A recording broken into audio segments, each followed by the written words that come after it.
오늘은 성탄주일입니다. 여러분들 성탄절 하면 무엇이 생각나나요? 무엇부터 하기를 원하십니까? 얼마 전에 갤럽 조사에서 나온 연구 결과를 보면요, 크리스마스 하면은 캐롤이 먼저 생각난다, 그런 응답이 가장 높았습니다. 그리고 선물 산타클로스가 그 다음이었고요. 그 다음에 여러 가지 파티가 생각나고 예수님은 네 번째로 밀렸습니다. 이것이 오늘날 199명을 상대로 해서 조사한 결과입니다. 그리고 우리가 성탄절에 어떤 의미를 갖는가라고 했을 때는 가족과 함께 있는 시간, 여인과 함께 있는 시간이다라는 응답이 가장 높았던 것으로 나옵니다. 여러분, 오늘날 교회가 여러 가지보다도 예수 그리스도가 가장 높임을 받고 예수 그리스도가 드러나는 시간이 바로 성탄절입니다. 저는 성탄을 맞이하면서 많은 사람들이 좀 잘못 방향을 잡고 있다라는 생각이 듭니다.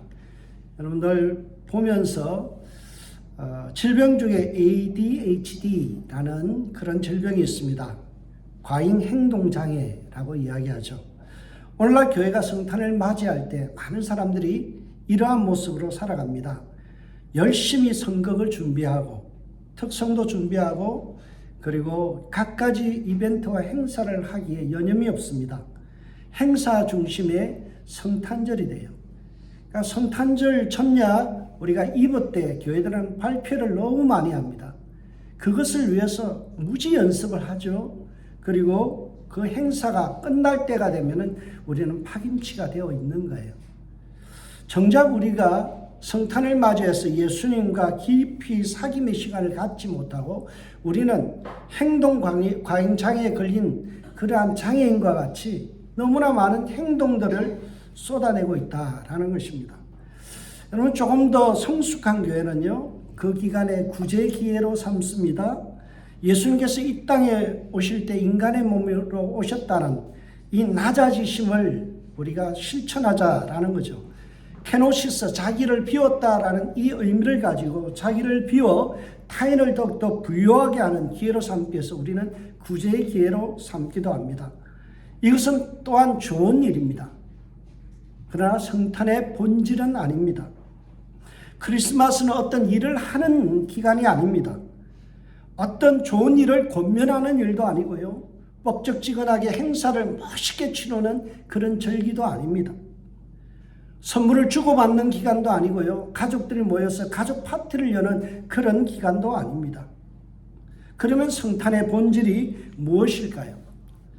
여러분, 로이드 존스라는 위대한 신학자이면서 목사님이었던 그가 성탄의 본질을 이렇게 이야기합니다. 성탄의 본질은 선포이다. 선포의 날이다. 복음이 선포되는 날이 바로 성탄이다라는 것입니다. 크리스마스는 일방적인 기쁨과 위대한 선언의 날입니다. 기쁜 소식이 일방적으로 선포된 날이 바로 이 성탄절입니다. 어떤 의미인가 하면 대통령이 성탄절이나 또는 신년이나 광복절 같은 날이 되어지면 특별 사면을 선포하죠. 그 순간 죄수들은 감옥에서 풀려납니다. 이와 같은 날이 바로 성탄절이라는 거예요. 성탄절은 이런 사면이 선포되는 날입니다. 영원히 지옥 갈 수밖에 없는 죄인들에게, 하나님의 징계를 받아야 마땅할 인간에게 구원의 기쁜 소식이 일방적으로 선포된 날이 바로 성탄의 날이다라는 것입니다. 여러분, 오늘 본문은 그것을 명확하게 우리에게 잘 드러내주고 있습니다. 목자들이 오늘 등장하는데요, 목자들은 아주 이스라엘 사회에서도 매우 천한 직업에 종사하는 밑바닥 인생입니다. 그리고 대부분 그들은 양들을 키울 때 남의 양들을 위탁해서 기르고 나서 일정 부분의 월급을 받는, 봉급을 받는 그런 시스템 속에서 살아가는 하층민입니다. 2000년 전 팔레스타인의 한 무리의 목자들이 수백 번 아니 수천 번 이상 그렇게 양을 관리하듯이 밤에 자기 양떼를 지키고 있었습니다. 8절에 보면 그 지역의 목자들이 밤에 밖에 자기 양떼를 지키더니 그런데 갑자기 주의 사자, 즉 천사가 나타났습니다. 그 순간 주의 영광이 강력하게 목자들을 비추기 시작합니다. 너무나 강력한 영광스러운 빛 앞에서 목자들은 그저 무서워할 뿐이었습니다. 오늘 본문 9절에 보면 주의 사자가 곁에 서고 주의 영광이 그들을 두루 비춤에 크게 무서워하는지라. 천사의 등장과 함께 하나님의 영광이 목자들을 완전히 압도해 버렸습니다. 여기까지 보면 목자들은 예수님을 위하여, 메시아를 위해서 단 하나도 기여한 것이 없습니다. 아무것도 한 것이 없습니다. 예수님의 탄생을 준비하기 위해서 그들이 기저귀를 만들거나 베넷저고리를 만들지도 않았습니다. 예수님이 거하실 처소를 준비하지도 않았고요. 예수님이 마셔야 될 우유 한 잔도 준비하지 않고 있던 시점이었습니다. 예수님을 맞이하려 먼 곳에서 온 것도 아닙니다. 그 지역에서 살면서 밤에 자기 양떼를 지키는 아주 자기 일상생활 속에서 바쁜 나날을 살아갔던 사람이고 먹고 살기 위해서 그 추운 밤에 밖에서 일을 하던 자들입니다. 그런데 느닷없이 그들 앞에 천사가 나타나고 주의 영광이 그들을 압도하기 시작했습니다. 여기서 보면 비추메라는 단어가 있습니다. 비추메라는 이 단어는요, 헬라어로 보면 페리엘람프센이라는 단어인데요, 이 단어를 가장 잘 설명하는 것은요, 빛에 완전히 둘러싸여져 있는 상태, 이런 뜻입니다. 여러분, 이 단어가 구약 성경에는 어떻게 번역되는가 하면 쉐키나라는 단어로 번역되는데, 이것이 어떤 의미인가 하면 시내산에서 하나님께서 임재하실 때 나타났던 그 영광의 구름 그리고 빛, 그것을 일컬어서 쉐키나라고 표현했습니다. 성막에서 지성소에 나타났던 그 하나님의 영광스러움이, 그 찬란한 빛을 일컬을 때 쉐키나라고 발음합니다.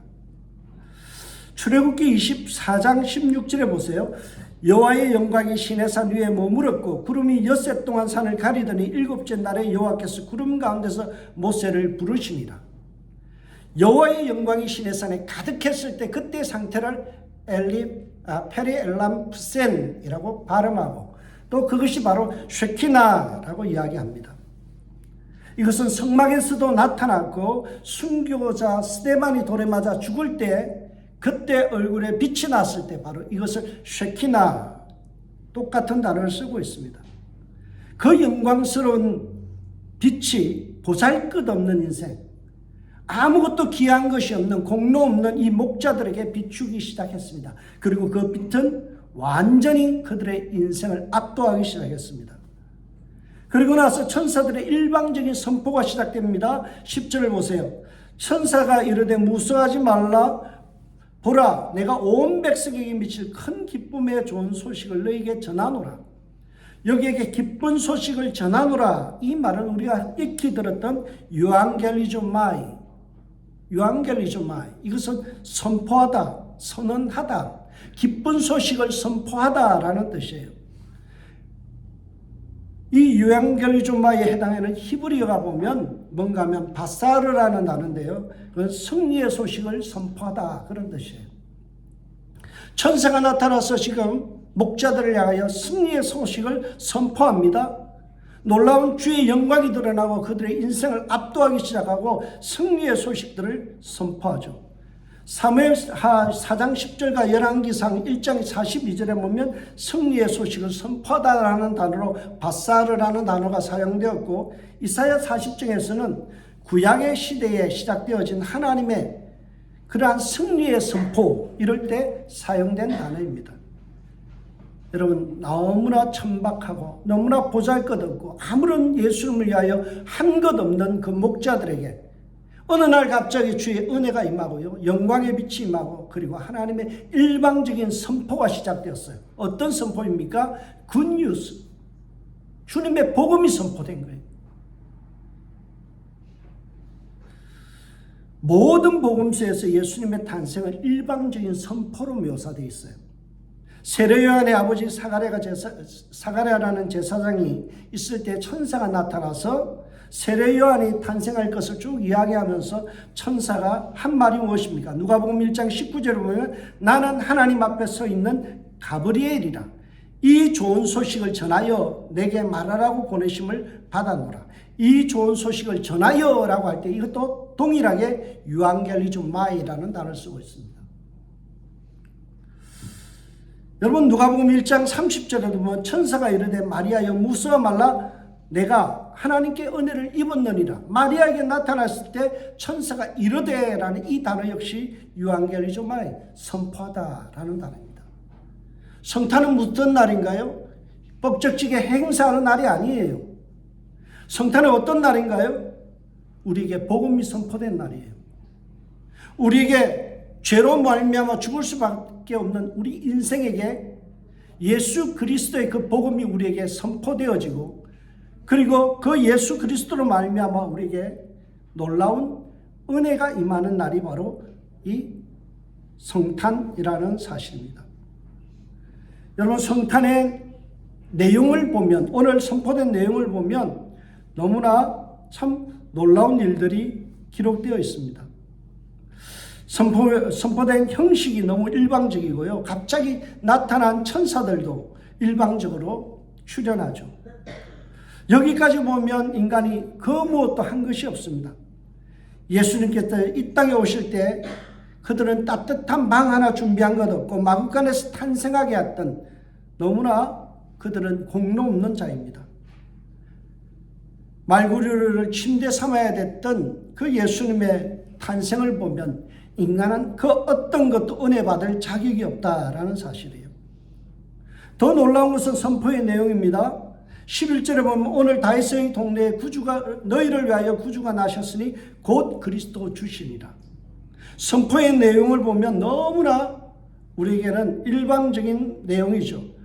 하나님께서 일방적으로 죄인을 구원하시기 위해서 육신의 몸을 입고 다윗의 동네 베들레헴이라는 곳에 탄생하셨는데요. 예수님의 탄생에 대해서 하나님은 인간에게 물어보지도 않았습니다. 그리고는 예수 그리스도의 이 땅에 태어난 이것을 향하여 세 가지 단어로 이야기합니다. 첫째는 예수는 구주시다. 둘째는 그리스도시다. 셋째는 주이시다. 구주라는 소테르라는 단어는요, 우리를 죄에서 구원하는 자 그런 뜻입니다. 죄인인 인간은 스스로 구원할 수 없기 때문에 하나님께서 친히 육신의 몸을 입고 이 땅에 오셔서 우리를 구원하셨다라는 사실. 그분이 예수다라는 거예요. 그리고 그리스도라 하면요, 왕과 제사장과 선지자처럼 기름 부음을 받은 자다 그런 뜻이에요. 참된 진리의 말씀을 통하여 삐뚤어진 우리의 길들을 바로잡아 주시고 진리로 이끌어 주시며 왕으로서 우리의 삶을 통치하시는 분이 예수 그리스도라는 거예요. 원래 이 그리스도라는 말의 뜻은요, 헤게모니를 잡은 자 그런 뜻이에요. 그러니까 그리스도라는 말은요, 뭔가 힘을 가진 자 그런 거죠. 예수는 힘을 가졌기 때문에 혼돈의 세상, 이 어둠의 세상과 싸워 이길 수 있는 헤게모니, 그것을 잡고 계신 분이에요. 그래서 그분은 우리 인생에 뭐가 된다고요? 주인이 되셨다라는 거예요. 오늘 본문에 보면 그리스도와 주를 동격으로 그렇게 설명합니다. 예수님의 힘의 원천으로서 예수님은 모든 악에서 우리를 구원할 수 있기 때문에 우리 인생의 주인 되신다는 거예요. 예수님은 모든 죄에서 우리를 구원하여 주시기 때문에 그분은 우리의 인생의 주인 되실 수 있다는 것입니다. 인간에게는 악을 이길 힘이나 내 스스로의 죄에서 벗어날 능력이나 그리고 악한 세상에서 이겨나갈 힘이 전혀 없습니다. 그런 죄되고 악한 인간에게 하나님은 은혜를 베푸시는데 일방적인 은혜를 오늘 베풀어 주시고 그리고 그 예수 그리스도 우리에게 주심으로 말미암아 그분이 우리의 인생의 주인 되게 되셨다라는 거예요. 여러분 이것이 복음이고 성탄의 본질이에요. 성탄은 무엇을 선물을 주고 받는 날이 아니에요. 성탄은 행사를 뻑적지근하게 하면서 요란하게 파티를 여는 날도 아닙니다. 성탄은 어떤 날인가요? 우리 죄된 인간을 위해서 이 땅에 오신 예수 그리스도 그분이 우리에게 선포된 날이에요. 그래서 성탄의 본질은 선포이다. 기쁜 소식의 선포이다라는 거예요. 누가는 이 사실을 이렇게 기록합니다. 너희가 가서 강보의 사이 구유에 누인 아기를 보리니 이것이 너희에게 표적이니라 하시더라. 여러분, 여기에 보면 예수님의 상태를 어떻게 설명하나요? 강보에 쌓여 구유에 누인 아기. 여기에는 하나님의 엄청난 고통과 손해가 여기에 기록되어 있습니다. 예수님은 십자가에서만 고통받은 것이 아닙니다. 왕이신 그분께서, 만왕의 왕이신 그분께서 자신의 그 자리를 다 내려놓고 말구유에 탄생하여 누워 있었다라는 거예요. 구유라는 이 파트네라는 이 단어는요, 우리가 잘 아는 소나 또는 짐승이 먹는 그 어떤 음식을 담아놓는 통 같은 거죠. 여물통, 그런 것입니다. 오늘 본문을 가만히 보면 7절과 12절과 16절에 보면 3번이나 이 단어가 나옵니다.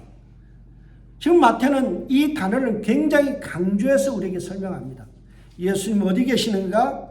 우리를 위하여 구유에 누우셨다. 그 천하디 천한 자리, 여러분 아무리 천박한 인생도요, 태어나면 어디서 태어나요? 방 안에서 태어나잖아요. 우리는 다 방 안에서 태어났잖아요. 근데 예수님은 우리를 위하여 낮은 자리, 말구유에서 태어나셨다라고 이야기하고 있습니다. 누가는 예수님께서 합당하지 않은 대우를 받으셨다라는 것을 우리에게 각인시키고 있습니다. 우리가 받아야 될 그 냉대와 천시를 대신 받기 위하여 그분은 우리 대신 그 낮은 자리에 임하셨다라는 거예요. 이것이, 이 예수님의 고통이 우리에게 무엇이 되었다라고 이야기합니까? 표적이다, 그렇게 이야기합니다. 여러분, 표적이라는 단어는 헬라어로 보면 세메이온, 그런 뜻이에요. 세메이온이라는 이 단어를 영어로 보면요, 사인, 마크 또는 뭔가 하면 토큰, 그러죠. 여러분, 우리가 학창 시절 때 많이 봤던 거죠. 시내버스 타고 다닐 때 몰래요? 이거 토큰을 사용 많이 했죠. 이게 세메이온이라는 뜻입니다. 어떤 것을 출입할 수 있는 정표, 이게 없으면 버스를 탈 수 없죠. 내가 원하는 곳을 갈 수 없습니다. 이처럼 예수는 우리의 뭐가 되셨다고요? 토큰이 되셨다. 우리가 하나님 나라에 들어갈 수 있는 토큰이 되어 주셨고요, 천국행 열차를 탈 수 있는 토큰이 되어 주셨다라는 거예요. 이게 세메이온, 그런 뜻이에요. 이것이 일방적으로 우리에게 주어졌습니다.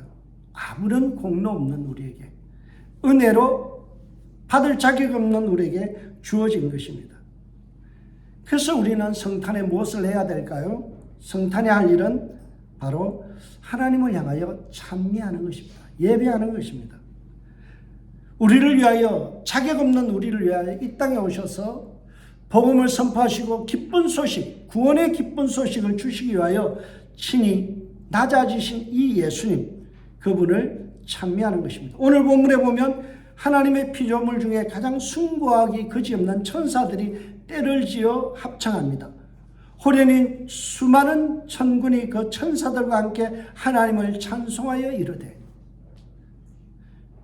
그들이 어떤 찬송을 합니까? 지극히 높은 곳에는 하나님께 영광이요, 땅에서는 하나님의 기뻐하심을 사람들 중에 평화로다 하니라. 예수님의 탄생은 지극히 높은 천국에서도 하나님께 영광이 되어지는 사건이라는 것입니다. 왜 그럴까요? 죄인인 인간 때문에 하나님의 영광이 이 피조 세계 속에서 축소되고 가려져 버렸기 때문에요. 그래서 요한은 죄악된 세상을 어둠이라고 요한복음에서 표현합니다. 그러나 예수님이 빛으로 오셔서 이 어둠의 커튼을 걷어내시고 하나님의 영광을 찬란하게 비춰주셨다라는 것입니다. 그래서 하늘에서 영광이 되는 거죠. 이 땅에서는 평화가 되셨다는 거예요. 죄악된 인간으로 인하여 우리 사이에 균열이 있고 다툼이 있고 시기가 있고 반목이 있는데, 그 모든 죄악의 뿌리를 끊어내시고 예수가 우리의 평화가 되시고요, 하나님과 인간 사이에 화목제물이 되셔서 하나님과 평화를 이루셨다라는 거예요. 그래서 천군과 천사들이 나타나서 하늘에는 영광, 땅에는 기뻐하심을 입은 사람들 중에 평화라고 찬양하게 된 것입니다. 이 찬양의 대열에 우리도 동참해야 하는 것입니다. 여러분, 성탄절에 다른 거 하지 마세요. 예수님을 힘껏 찬양하세요. 나를 구원하시기 위하여 이 땅에 오신 그분을 향하여 우리가 입술 벌려 찬양하는 것이 마땅한 은혜 받은 자의 반응입니다. 오늘 본문에 보면 아무런 자격 없는 목자들이 하나님의 일방적인 선포와 은혜를 경험하고 나서 그들이 찬양의 대열에 동참합니다. 듣는 자가 다 목자들이 그들에게 말한 것을 놀랍게 여겨 마리아가 이 모든 말을 마음에 새기어 생각하니라. 목자들이 자기들에게 이런 바와 같이 듣고 본 그 모든 것을 인하여 하나님께 영광을 돌리고 찬양하며 돌아가니라. 이 본문에는 숨겨진 찬양이라는 단어가 또 하나가 있습니다. 여기에 보면 놀랍게 여겨라는 이 단어인데요. 놀랍게 여기다라는 이 단어가 헬라어로는 사마우조라는 단어인데 놀라다라는 뜻도 있지만 찬양하다라는 뜻도 있습니다. 듣는 자가 다 목자들이 그에게 말한 것을 찬양하여 이르되, 듣는 사람마다 찬양이 되어졌고요. 그리고 목자들은 돌아가면서 뭐 했다고요? 찬양하며 돌아갔더라. 여러분, 성탄은 나를 위하여 이 땅에 오신 주님을 찬양하는 시간입니다. 성탄에 무엇을 하려고 하지 마세요. 요란하지 않아도 됩니다. 우리 교회는 행사가 거의 없어요. 왜요? 주님 만나면 성탄이에요. 주님과 깊은 교제가 있는 그 시간이 성탄의 본질이지, 우리가 주님 앞에서 주님의 말씀을 듣고 주님과 사귐의 시간을 갖는 것이 본질이지, 우리가 요란하게 행사를 잘한다고 해서 그 성탄을 잘 맞이한 것이 아니다라는 사실이에요. 여러분, 일방적으로 선포된 주님의 복음을 받아들이고 그것을 즐기는 시간입니다. 기독교는 수양과 공로를 통해서 어떤 목적을 달성하는 종교가 아닙니다.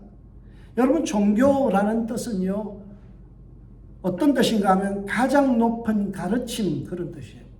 가장 숭고한 가르침이라는 뜻이 종교라는 겁니다.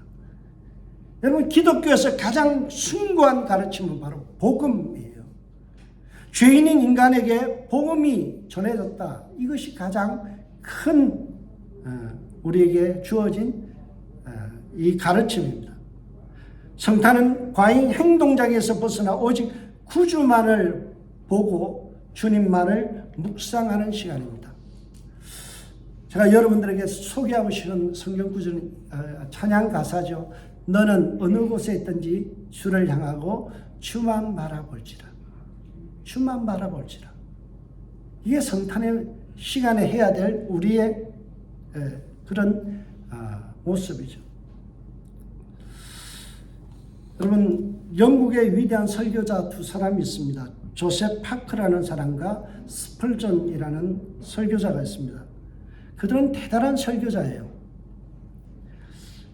조셉 파크가 설교를 하고 나면요, 사람들이 이렇게 표현했어요. What a great preacher. 얼마나 놀라운 설교자인가. 얼마나 설교를 잘했으면, 야, 정말 그 사람 설교의 달인이다. 그런데 동일한 시대에 살았던 스펄전이 설교하면 What a great Christ. 얼마나 놀라운 그리스도이신가. 그러니까 설교자가 드러나고 설교 내용이 드러나는 것이 아니라 그리스도가 드러나고 그리스도만이 영광을 받으시고 그리스도만이 존귀히 되는 설교를 했다라는 거예요. 오늘날 우리가 되새김질 해야 될 말씀인 것 같아요. 정말 우리가 성탄을 맞이하여서 정말 우리 마음의 중심에 모셔야 될 그리스도, 예수 그리스도, 그분으로 한 분만으로 우리가 만족하고 그분으로 인해서 즐거워하는 시간이 되어야지, 우리가 우리의 현란함, What a great preacher, so what? 그랬어요. 탁월한 설교자는 뭐합니까? 예수가 없다라면. 우리는 예수 때문에 여기 모인 줄 믿습니다. 예수 믿기 위해서 이 땅에 예수 믿기 위하여 우리가 이 시간을 드리는 거예요. 예배하는 겁니다. 인생에 있어서 놓칠 수 없는 복음, 예수가 이 땅에 오셔서 나를 구원하셨다. 그분이 낮아지셔서 말구유에서 탄생하시고 나를 위하여 고난받으셨다. 그래서 우리는 그 일방적인 은혜와 일방적인 선포 속에서 우리가 구원받는 것이다 라는 사실이에요. 이 성탄에 예수님만 돋보여지고 주만 바라보는 귀한 그러한 성탄절이 되시길 주의 이름으로 축복합니다. 기도하겠습니다.